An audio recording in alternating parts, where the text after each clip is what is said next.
کرنے والے کو دیکھیں۔ پھر آپ صفا سے اتر کر مروہ آئے اور وہاں پر بھی آپ نے 3 بار یہی اعلان کیا۔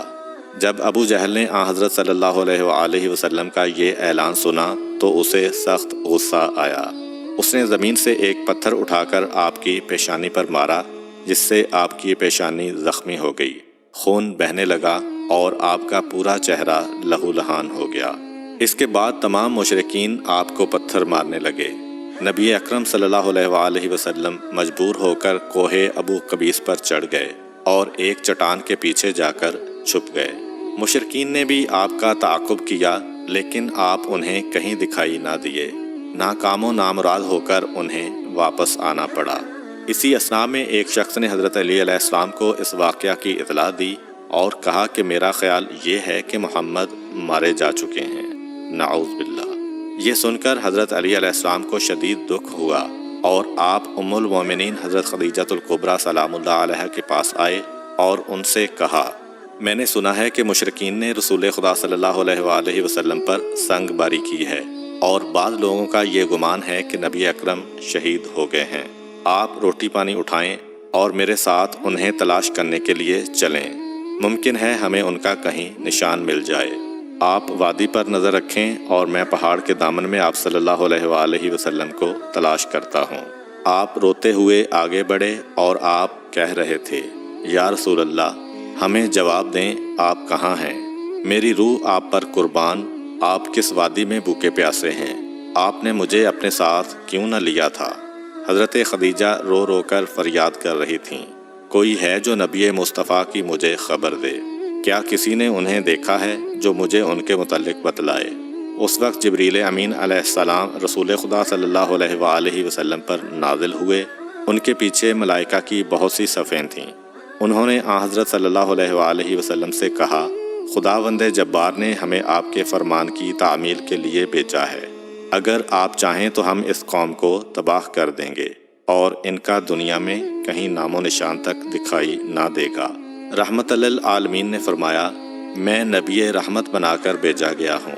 میں صلی اللہ علیہ وآلہ وسلم سے چند دینار قرض واپس لینا تھا۔ ایک دن آپ راستے میں جا رہے تھے کہ وہ یہودی آپ کے پاس آیا اور اس نے کہا، جب تک آپ میرا قرض ادا نہیں کریں گے اس وقت تک میں آپ کو یہاں سے نہیں جانے دوں گا۔ نبی اکرم صلی اللہ علیہ وآلہ وسلم نے فرمایا، اس وقت ادائیگی کے لیے میرے پاس کچھ بھی نہیں ہے۔ یہودی نے کہا، جب تک آپ میرا قرض واپس نہیں دیں گے میں بھی آپ کو یہاں سے جانے نہیں دوں گا۔ آپ نے فرمایا، اگر یہ بات ہے تو میں تیرے ساتھ یہیں بیٹھ جاتا ہوں۔ یہ کہہ کر آپ اس کے ساتھ بیٹھ گئے۔ جیسے جیسے وقت گزرتا گیا آپ کے صحابہ وہاں جمع ہوتے گئے۔ جب انہوں نے یہودی کی یہ جسارت دیکھی تو انہوں نے اس کو سزا دینے کا ارادہ کیا۔ آپ نے انہیں ہر طرح کی تادیبی کارروائی سے روک دیا اور فرمایا کہ تم دور چلے جاؤ۔ حکم رسول کے تحت صحابہ دور چلے گئے۔ سورج لمحہ بلمحہ گرم ہو رہا تھا اور اس کی تپش سے آپ کو اذیت پہنچ رہی تھی، یہاں تک کہ آپ کے چہرہ اطہر سے پسینہ بہنے لگا۔ اس کے باوجود آپ نے کسی طرح کے غصہ کا اظہار نہ کیا اور کوئی سخت جملہ نہ کہا۔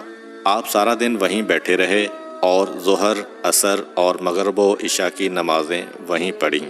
پھر رات چھا گئی۔ آپ نے رات بھی وہیں بسر کی اور فجر کی نماز بھی وہیں پڑھی۔ صحابہ یہودی کو ڈرانے دھمکانے لگے۔ آپ نے فرمایا، تم اس سے یہ کیسا سلوک کر رہے ہو؟ صحابہ نے کہا، یا رسول اللہ، اس کی یہ جرت کہ آپ کو یرغمال بنا کر اپنے پاس بٹھا لے۔ حضرت صلی اللہ علیہ وآلہ وسلم نے فرمایا، اللہ نے مجھے اس لیے نہیں بھیجا کہ میں کسی ہم پیمان یا کسی اور پر ظلم کروں۔ جب دن چڑھا تو یہودی نے کلمہ اسلام پڑھتے ہوئے کہا، اشہد ان لا الہ الا اللہ و اشہد ان محمدً عبدہ و رسولہ۔ میں اپنی دولت کا ایک حصہ راہ خدا میں دیتا ہوں۔ میں نے آپ کو اس لیے نہیں روکا تھا کہ میں آپ کی توہین کروں۔ اس ذریعے سے میں آپ کے پیمانہ صبر کو آزمانا چاہتا تھا، کیونکہ تورات میں نے آپ کی یہ صفت پڑھی ہے، محمد بن عبداللہ مکہ میں پیدا ہوگا اور طیبہ کی طرف ہجرت کرے گا۔ وہ تندخو اور سخت مزاج اور بیہودہ گوئی کرنے والا نہ ہوگا اور کوئی جھوٹی بات زبان سے نہیں کہے گا۔ اس طرح سے میں نے آپ کو یہاں رکھ کر اس بات کی تصدیق کی